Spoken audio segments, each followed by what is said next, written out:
মাইনরিটিদের দাবিতে আন্দোলন, বিভিন্ন এই যে ছাত্রদের আন্দোলন, একটা গণ অভ্যুত্থানের পরে কেন এত দাবি দেওয়ার আন্দোলন চলবে? কেন রাস্তাঘাট এখনো বন্ধ থাকবে? কেন শ্রমিকদের আন্দোলন চলবে? তাহলে কিসের অভ্যুত্থান? মানে পাল্টা অভ্যুত্থান, বিপ্লবের প্রতিবিপ্লবের পরিস্থিতি। তাহলে এখন করা উচিত কি? অন্তত রাজনৈতিক দল যেহেতু এই সরকারের সবচেয়ে এখন মেইন পার্ট হবে, তারা যদি মেইন ভ্যাটকা সরকারের চালক শক্তি, তাদেরকে নিয়ে আলাপ আলোচনার মধ্যে দিয়ে সেটা 1 বছরের জন্য হোক, 2 বছরের জন্য হোক, আমি মনে করি মিনিমাম 2 বছরের জন্য একটা জাতীয়তাবাদী সরকার গঠন করে সমস্ত প্রকারের সভা সমাবেশ মিছিল মিটিং এখন বন্ধ করা উচিত অন্তত 2 বছরের জন্য। তাদেরকে রাস্তা করতে পারবেন না। এখন কিসের দাবি দেওয়া? আমরা বলছি এটা আমাদের সরকার, তাদের প্রধান বলছে না এই আমাদের সকলের সরকার, এই সরকারকে রাস্তা দেওয়া যাবে না।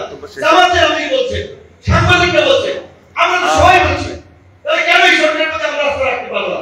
অবশ্যই সরকার কিছু কাজ করেছে যেটা অনাস্থার জন্ম দিয়েছে, সেগুলো আর বলতে চাই না। সরকারকে একটু বলতে চাই যে আপনারা অংশীদারদের সাথে আলাপ আলোচনা করে উত্তরণের পথ খুঁজুন। জাতীয় সরকার, জাতীয় ঐক্য ছাড়া এই পরিস্থিতির মোকাবেলা করা সম্ভব নয়। 6 মাসের মধ্যে একটা ইলেকশন দিয়ে একটা নির্বাচিত সরকার আসলে এই পরিস্থিতি দেখা দিতে পারবে না। ডক্টর মোহাম্মদ ইউনূসের যে ইমেজ এবং কানেক্টিভিটি যে নেটওয়ার্ক, সেইটাকে কাজে লাগিয়ে যদি আমরা এই পরিস্থিতি ওভারকাম করতে না পারি, নির্বাচিত সরকার আসলে এই পরিস্থিতি মোকাবেলা করতে পারবে না।